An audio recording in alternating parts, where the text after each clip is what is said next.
when you stop the dryer, it plays you a song.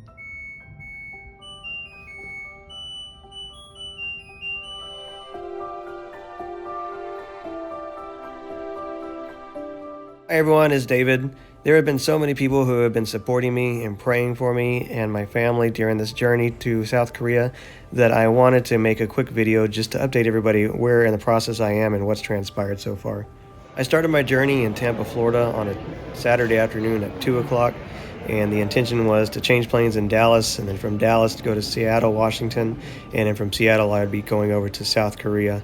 It was a sad day. I had to say goodbye to all my family back in the States, and I knew that I was going to be taking a very long journey. Flight out of Tampa went very well, and I got to Dallas with plenty of time to make my crossover flight into Seattle, Washington.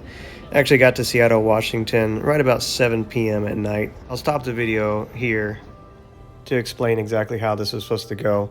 I was supposed to land in Seattle at 7 p.m. and then the next flight wouldn't take off until 9 a.m. the next morning. So the plan was to stay in the Seattle airport at the USO and get a good night's sleep and be prepared for the next day to take off. Unfortunately, it didn't quite work out that well. I was able to get into the USO, but they only allowed 2 hours worth of sleeping. So I was able to close my eyes just for a brief moment, but all the nerves of traveling and everything else going on really disrupted the sleep, so much so that I couldn't really quite say that I slept at all. The boarding for the next flight actually happened at 1:30 in the morning. Even though the flight didn't take off until 9 o'clock the next day, you still had to be there at 1:30 in order to get checked in. I didn't really know this, but I'm glad they told me. So by the time I got to the check-in line, it was quite extensive. After the check-in, there was quite a bit of just sitting around time. There was a long period before the flight was actually going to take off. So at that point, there's nothing really you can do other than just sit around and wait. So that's what all of us did. There was a lot of concern that the flight wasn't going to take off on time, and sure enough, it didn't. It was delayed by about 2 hours, and then shortly before the 2 hours was to expire, they added another hour of delay time to it. So by that point, I had very little sleep and was operating on a jet lag in a different time zone, and all that kind of culminated into what happened next in the journey. And I'll take a minute here to kind of explain what happened. So as the flight was boarding, I started to feel a little bit lightheaded. As we sat down and the plane began to take off, I started feeling very faint, so much so that I had to ask somebody to grab the stewardess, and I let them know that I did not feel well and I was about to pass out in my chair.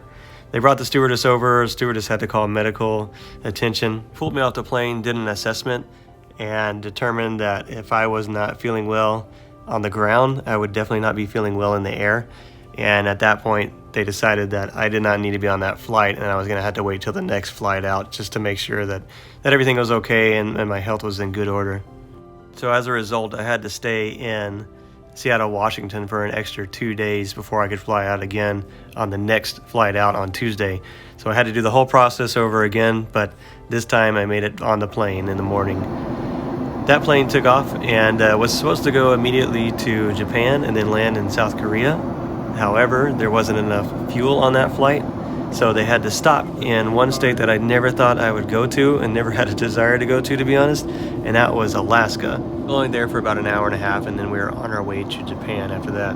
We got to Japan just shortly before nightfall. It was the first time that I've ever been in any Asian country, so it was a pretty neat experience. The landscape didn't look too terribly different from anything else, but there was definitely a feeling that you were in a distant land somewhere else other than where you had just come from. All the buildings and things looked really neat. I got a good shot flying into it.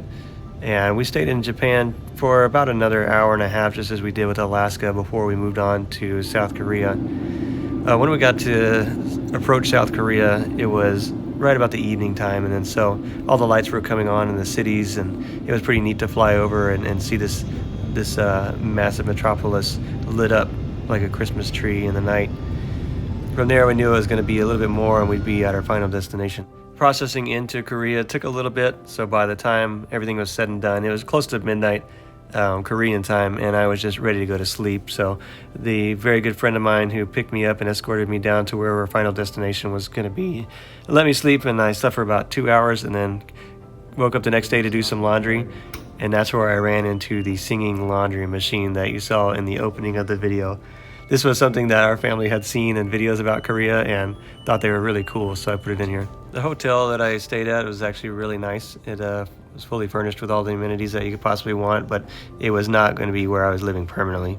Later that day, my good friend Sean took me to a Korean village right outside of where we live at, and that was my true first experience with Korea, where English was the non-primary language and all the signs were in Korean first and then English second. And thankfully they're in English second because I didn't understand anything that was written anywhere.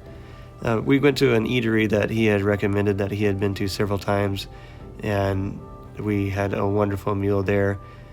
Some of the stuff they had was things that we had seen before just watching videos about Korea, so it was really neat to actually see some of this stuff in person. One of the things they do is they have little secret hidden drawers in the sides of the tables. That's where all your cutlery and silverware is. I got a little chicken cutlet with some gravy and some rice, and although it seemed very, very simple, it was very, couldn't throw good. All the videos and all the pictures that I took over the past week into this video, or it'd be just way too long. But some highlights: we did eat some gimbap at another favored restaurant of my friend Sean's, which had a full kimchi bar and also had a soup bar where you could get as much as you wanted to on the house. And sorry dear, yes, it was very good, and it was a wonderful experience. Nothing I've had so far has been bad. It's just all been so good. Actually able to come out of that meal with some Korean won, the first Korean won that I've actually ever touched and put in my pockets. Later in the week, we got invited out to a gathering with a couple of people that we work with, and it was in the same district that we had been in earlier, and we got invited to a rooftop garden eatery, and that was actually really cool. We enjoyed that a whole lot. This was probably the coolest thing about the whole evening was they have this big red cross on top of this church right across from where we're eating at, lit up the entire time. Well guys, that's about all I got for right now. I will be recording some more here in the future. I just wanted to wrap up the first week that I had been here and give an update. Like I said, so many people were just praying for me and sending me encouraging messages, and it's really meant a tremendous amount to me.